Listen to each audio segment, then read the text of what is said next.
What a fantastic weekend in Belgium. A new winner, not just a new winner, but first and second. Eddie, you've fought and you've wheeled and you've dealed and you've scrimped and you've saved and you're there. Is that it? What now? What an introduction, may I firstly say. Fantastic, Murray. I couldn't do it better myself. Spa was very special for the Jordan team ourselves. Yes, we have been through a lot of hard times right from the very beginning.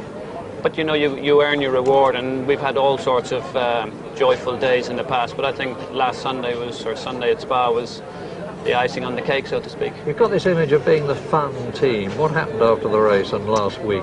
Well, quite the opposite. Or is it all a blur? Well, it is a bit of a blur because the weather was just atrocious. And I was physically cold from either the champagne or the adrenaline. I don't know what happened. And I just felt I needed to go home. And I'd spoken to the kids and I'd spoken to Marie, and it just wasn't conducive. Everything was a mess because it was very late in the day. There was a lot of accidents where people just, I wanted to leave and go home. It was the most sensible thing for me to do, and I really was pleased I did that. What did your mum say? I know your mum's very close to you. Oh, sure, my mum was in tears, you know, I don't want to say that. But, you know, they're very emotional. I think it's very difficult to watch something like that on television because you're never sure of what's going to unfold. Mind you, you never know on the pit wall, but at least you've got a lot of things that you're doing. You hear what's talking to the driver and you're telling somebody to watch his back and the other one to do this. So there's a lot of things going on. It takes your mind away. But I think when you're very captive and you're watching it on television, you do find that it is a much more emotional occasion. Back to business, Ed. Since then, you've released Ralph from his contract. How much did he have to pay? Oh, I think that would be gone beyond the bounds of possible. Marty, come on, we're not into the money syndrome, you know that. And oh, it's changed. Yeah, it has changed a little bit since you left us, Marty.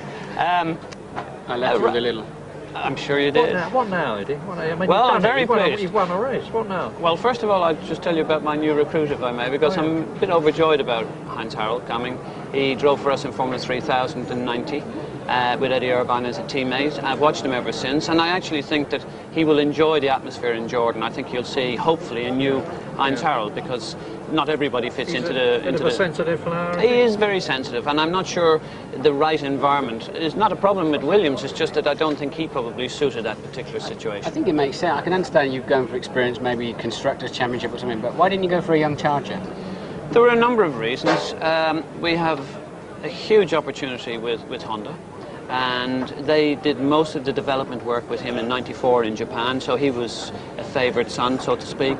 The experience is very important. I'm starting next year with both drivers having been winners, both having been on pole position, and we as a team having won. So it's a fairer, more even balance all the way around, and I'm more happy with that at the moment. I'm going to give it a try. If it doesn't work, I'll revert back to the old system. Eddie, I'm sure you're going on to even better things, but this one is fabulous. Well done. Thank you.